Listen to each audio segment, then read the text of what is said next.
All right, so gold panning in the UK. You got me digging into this, and let me tell you, it's pretty fascinating stuff. Yeah, way more to it than meets the eye, that's for sure. Way more. Luckily, we've got Kim Rix, the gemstone expert. He's got a lot to say about this. Definitely an expert in the field. So we're going to dive deep into his insights and see if we can't strike gold ourselves. You ready for this? Absolutely. Let's unearth some of those golden nuggets of wisdom. Love it. Okay, so first things first.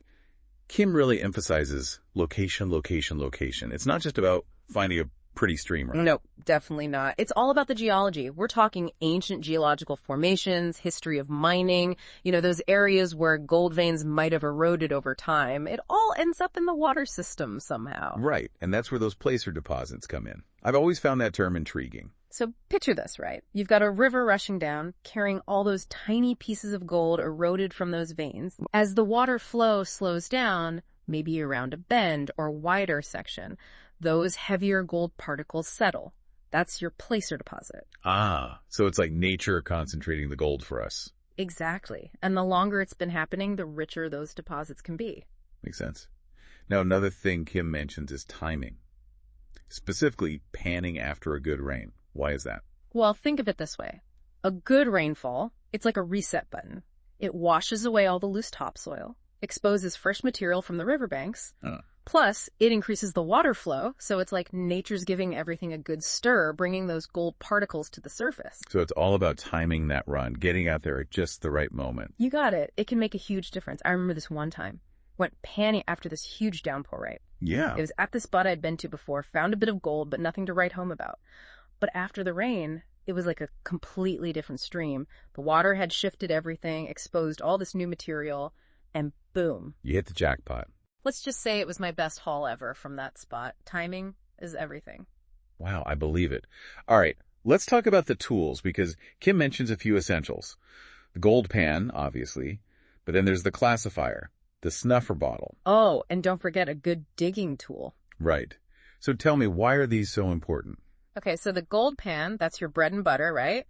It's all about separating those precious metals from everything else. Makes sense. Now, the classifier, that's your time saver. Yeah. You use it to sift out the larger rocks and debris. No point in wasting time panning those. Smart. And then you've got the snuffer bottle, which is just super satisfying to use. You use it to suck up those tiny flakes of gold once you've separated them out. Like a little gold vacuum. Exactly. And of course, you need a good digging tool to collect the material from the stream bed in the first place. Right, so what are we talking here? A shovel. You can use a shovel, but a heavy-duty trowel or a river scoop, those are even better. Good to know. Gives you that extra precision, helps you get into those tighter spots. Okay, so we've got our location, our timing, our tools.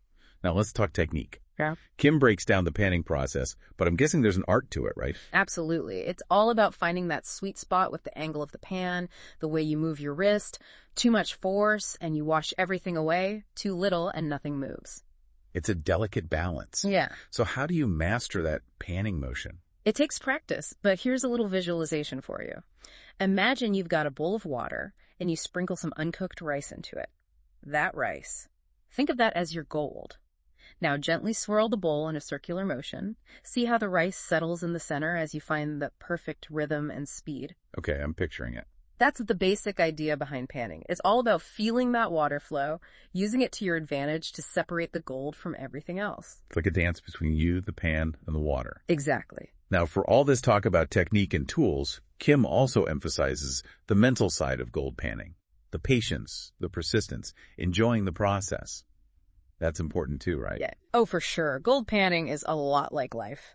You're going to have good days and bad days. You might find a nice nugget right off the bat, or you might spend hours with nothing to show for it. It's about the journey, not just the destination. Exactly. And that's where the enjoyment comes in. If you're not enjoying the process, the searching, the being out in nature, then those unsuccessful trips can be really disheartening. I bet. Have you had any experiences like that where you had to dig deep and remind yourself why you love this? Oh, tons. I remember this one time, went to this new spot, convinced it was going to be a gold mine, spent the whole day there, got nothing, not even a flake. I was exhausted, frustrated, ready to give up. Oh, I bet. But then I just sat down by the river for a bit, took in the scenery, and realized it wasn't really about the gold at that point. Yeah. It was about challenging myself, connecting with nature, the thrill of the hunt, I feel that. And that's what kept me coming back. That's awesome. Love that. Yeah. Okay, before we wrap up, Kim gives some pretty specific advice on gear, too. Layering clothes, sturdy boots, all that makes sense. But then he throws in yellow washing up gloves. Oh, those are key. Really? I wouldn't have thought of that. What's the deal with the gloves? They're a game changer. For one, they keep your hands warm in that cold water, which can be brutal, especially if you're there for a while. Yeah, that makes sense. Plus, they give you a much better grip, especially when those tools get wet and slippery. Trust me, your hands will thank you. Great tip. So we've covered a lot of ground here. Location, timing, the right tools, the right technique, and that all-important mindset. Armed with all that, I think our listeners are well on their way to finding gold. I agree. And remember, every time you go out there, it's a learning experience. Pay attention to those subtle cues, the feel of the water, and most importantly, trust your instincts. It's like anything else. The more you do it, the better you get. Exactly. And who knows, you might just strike it rich. Or at least have a great time trying. And on that note, here's something for our listeners to ponder. We've talked about how water carries gold, how it concentrates it. But what other roles does water play in this whole process? How does understanding its power and flow really impact your success? Keep those questions in mind next time you're out there panning.